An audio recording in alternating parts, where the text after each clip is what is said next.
Så det fluffy i kanterne, der ligger så i sådan 800 kvadratmeter natur, og så er hele vejen rundt, der er den der plastikkant, som det hele hviler på. Og så sidder alle ordremærkerne, de sidder så nede i måtten, ikke? Det var han så ved at pille ud, når jeg får ham til at lade dem sidde. Så der står, hvad det er. Det er ligesom, når man er på byggemarkedet, ikke? Og det her, det er græs med hvid vene eller sådan noget, ikke? Det står der så. Over nogle. Så det er så hyperkunstigt, som...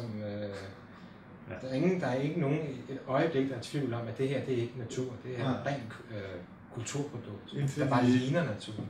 Får en lærke i hovedet. Indtil jeg får en lærke, der skider ned i nakken på dem, eller en måge, der angriber dem, fordi man er kommet for tæt på deres æg. Eller frøerne viser sig at være nogle sjældne frøer, fordi de kun lever i meget specielt forurenede søer. De bliver nødt til at indhegne, fordi nu er det et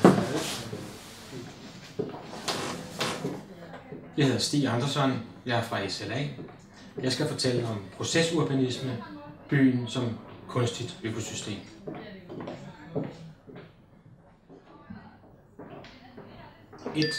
Naturens processer. Naturen er et system af processer. Naturen består af heterogene komponenter, der udvikler sig, der tilpasser sig hinanden, og som tilsammen tilstræber en balance.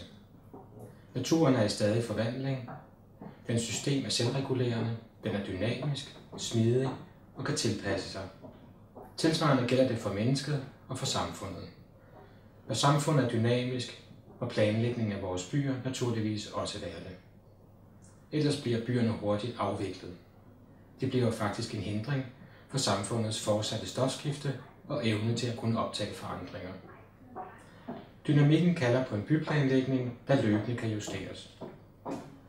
Procesurbanisme er en metode. En metode, der viser, hvordan vi designer fremtidens byer med udgangspunkt i naturens processer. Den udstikker retningslinjer for, hvordan vi former byen og byens rum, uden at skelne kategorisk mellem natur og kultur.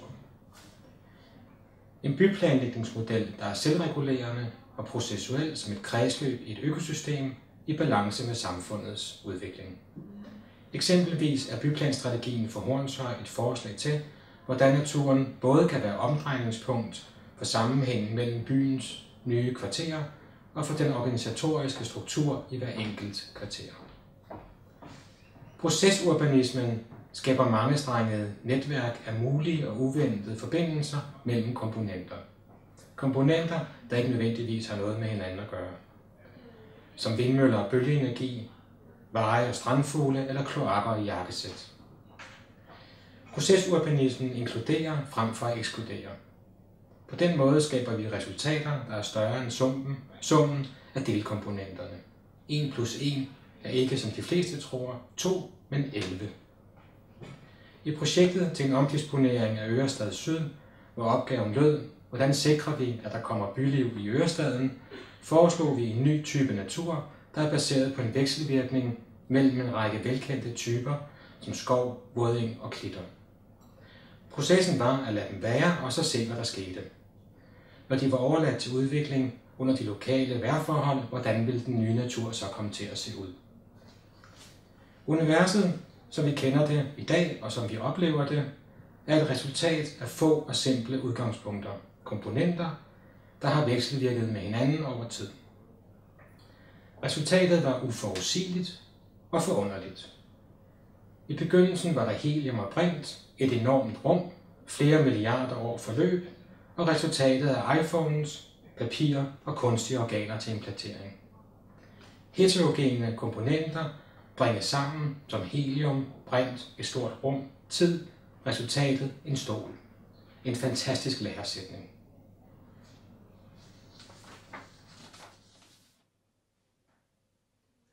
2.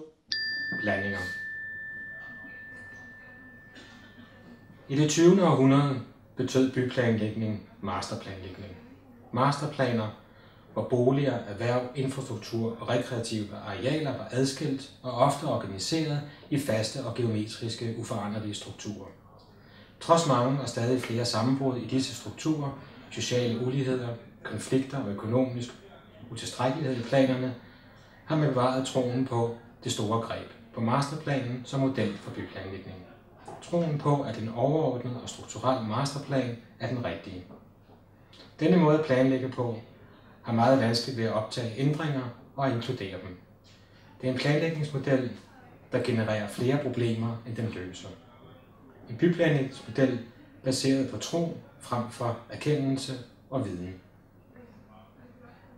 Vi har brug for strategiske planer med vægt på processen, hvis vi skal håndtere de massive byplanmæssige udfordringer, vi står overfor i dag, som både er byer, der skrumper og forsvinder, og byer, der er hastigt i vækst. Faktisk vækst helt ude af kontrol.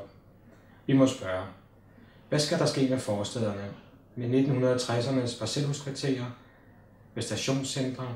Hvordan forholder vi os til migration, til klimaforandringer? Hvordan påvirker det byplanlægningen, når vi gentagne gange ser kyster forurenet med olieudslip, når der er krav om afvikling af fossile brændstoffer og meget andet? I forslagene til vitalisering og fortætning af forstæderne Greve, Midtby og Ballerup blindes by og natur. Det vil føre til et nyt og ganske overraskende fysisk udtryk, hvor natur og urbanitet er sidestillet.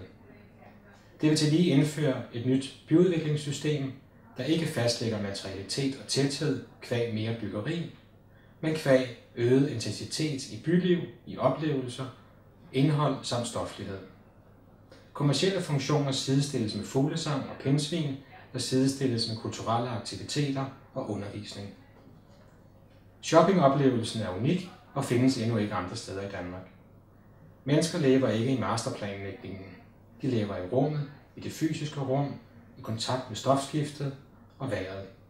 Derfor kan masterplaner ikke bruges til udvikling af forstæderne. De kan kun bruges til at fastholde det, der allerede er. Procesurbanisme gør byplanlægning og programmering mere åben, mere fleksibel og mere uforudsigelig. Byplanlægning handler om mennesker, om atmosfære, stemninger og om socialt liv. Ikke om styring af infrastruktur eller funktionel programmering. Det kommer senere, og det fungerer faktisk bedst ad hoc, i takt med at nye behov opstår, og det udføres. Procesurbanisme bruger naturens systemer som styring for byudvikling. Kløvermarkskvarteret i København er et simpelt plansystem på samme måde som i Termitbo, hvor hver byggeenhed har et uendeligt antal variationsmuligheder i planens konstruktion. Uforudsete hændelser påvirker systemet, og byggeenheden tilpasser sig.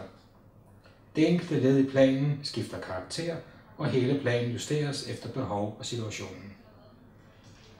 Den fredede spidsnodede løvfrø lever i et stærkt forurenet vandhul. Det bevares, biotopen beskyttes af lovgivning, og det hele integreres i det nye bydelssystem af et helt sæt af herlighedsværdier.